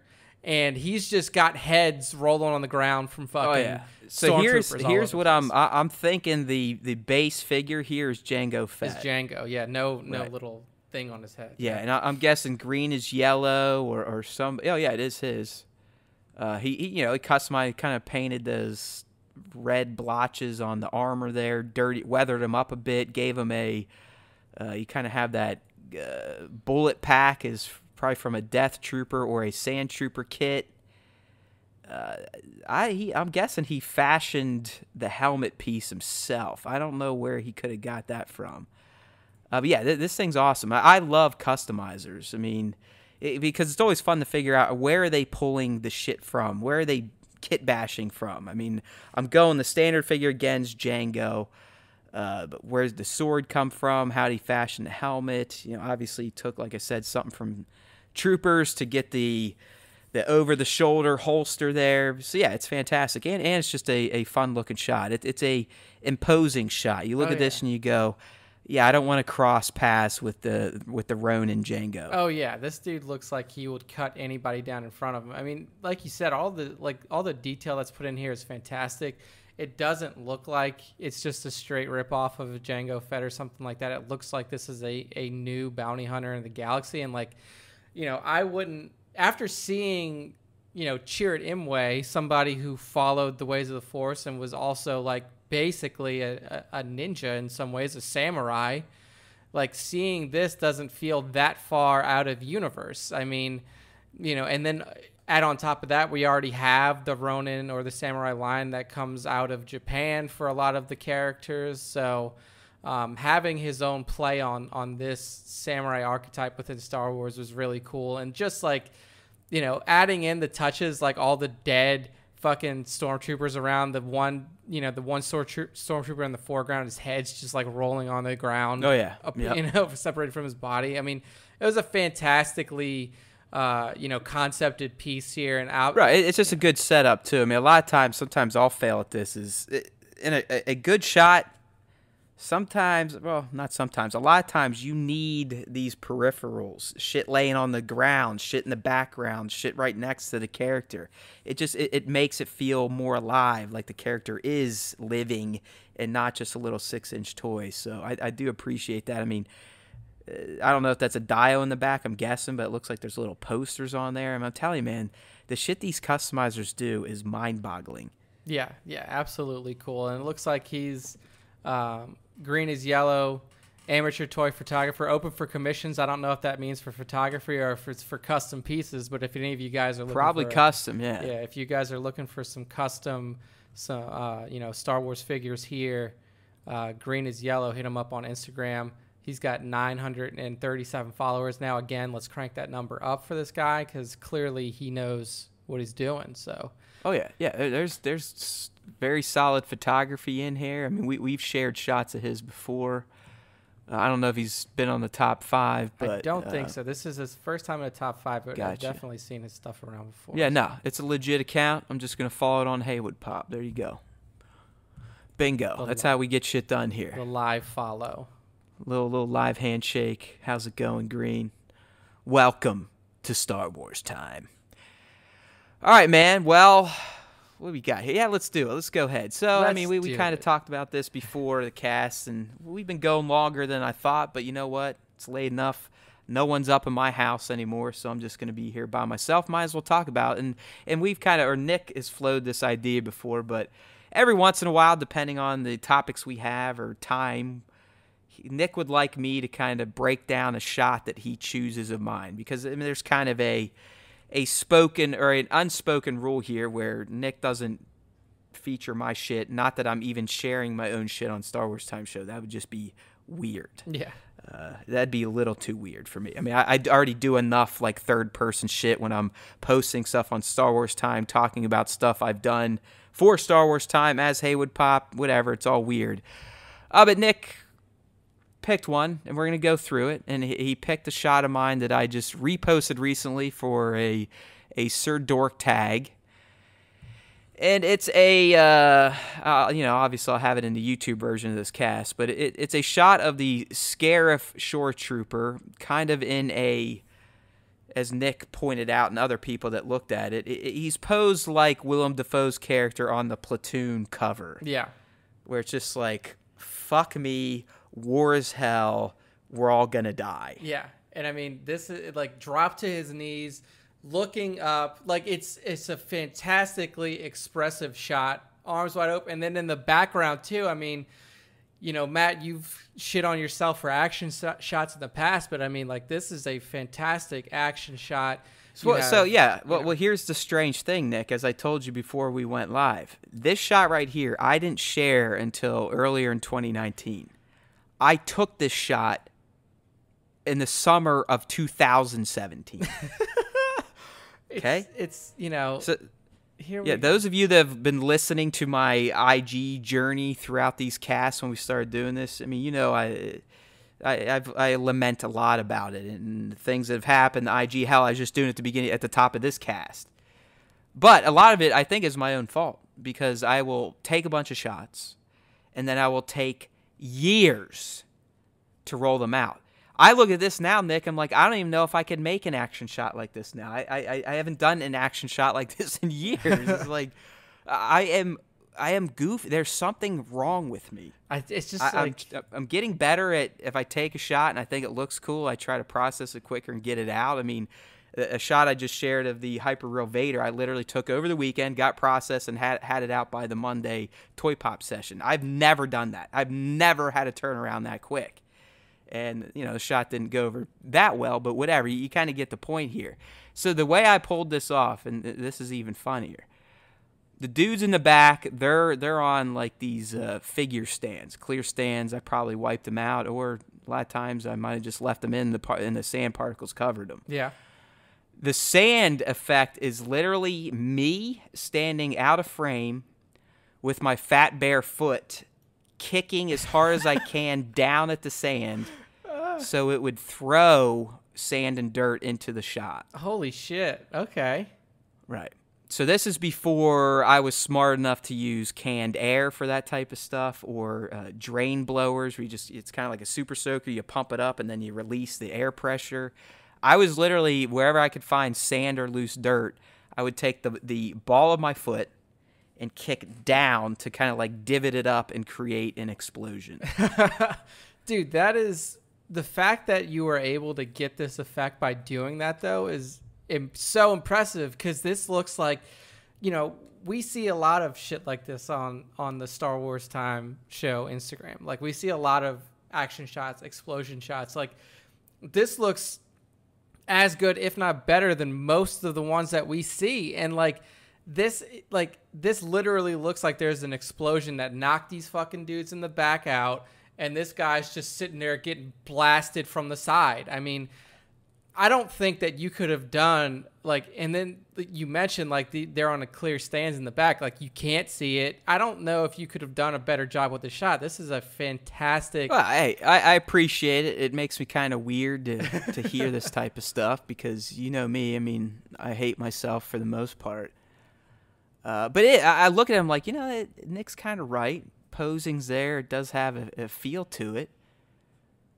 Yeah. But for some reason, I haven't been able to do something similar. I'm telling you right now, any action shots that I still had to do or have put out don't look like that. So whatever was going on in that summer down in Hilton Head in the ditches when I was just lining up figures in sand and kicking shit at them, for some reason I could figure out how to do action shots that looked cool back then, but that's about it. I haven't been able to recreate it since. And I think I've gotten better. I at least know more tricks. Yeah. Yeah, so the first time I shared this shot, I shared it in December of 2018. It was still almost a year ago. Yeah. Yeah. 230 likes. Yeah, I mean.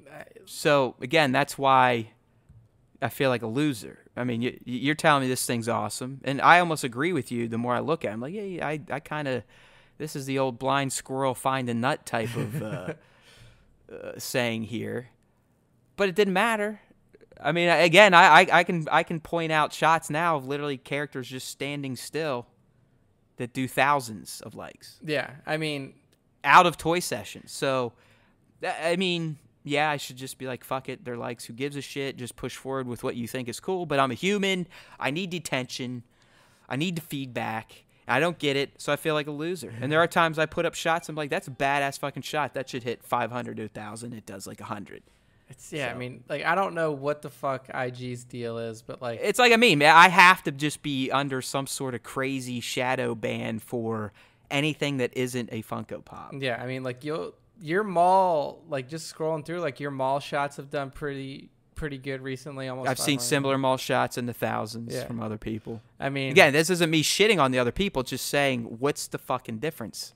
Yeah, I don't know. I don't get it. Fucking Instagram is a fickle beast. So, there you are. There's a little segment we may revisit every once in a while. It's basically therapy for me. It's toy photography therapy with Nick and Matt. Yeah. That's what we'll call that one. But Yeah, it's a fantastic shot. I'll have this linked in the post podcast post as well. It was fun. Like I said, I need to try it more. I think the reason I haven't gone back to this type of practical shot is because last summer, like the summer of 18, I spent like $500 on fireworks to use throughout the year. So that's kind of what I've been replacing from the particle effects. But the particle effects are a good go-to, especially if you're out and about, don't have your gear bag, don't have canned air, don't have your drain buster. I'm telling you, if you can find some loose dirt, you could even flick it with your hands, or if you want more of that violent look like I've gotten that shot, take the ball of your foot and kick down at it like you're taking a divot out. And if you got that shutter speed on high frame capture, so you're like, there's a good chance you may get a shot that you can use. So I think that's going to do it for this episode of the Star Wars Time Show. Prime time! That's right, we got Dion on the cast now. But as always, it's now your turn to kind of help out the Star Wars Time bros, and you can do that by going to StarWarsTime.net. Click around a little bit, stay a little bit, appreciate it, share it with a friend. Share it with another Star Wars fan. Share it with a non-Star Wars fan just to piss them off. But while you're there, you can also subscribe to the podcast if you're not already linked in to a platform of your choosing. We've got them all: Spotify, TuneIn, iTunes, Google Play, Android, email, RSS. You know the drill. You can even hit our YouTube channel from there and get all subbed up in one click of a button. So if you like to listen along while we're talking about the shots, I would argue the YouTube version is probably the best way to do it, or just go to the post on StarWarsTime.net, and as you're listening, you can check out Nick's links. All right, people, remember, if you listen to the Star Wars Time Show, the Force will be with you always.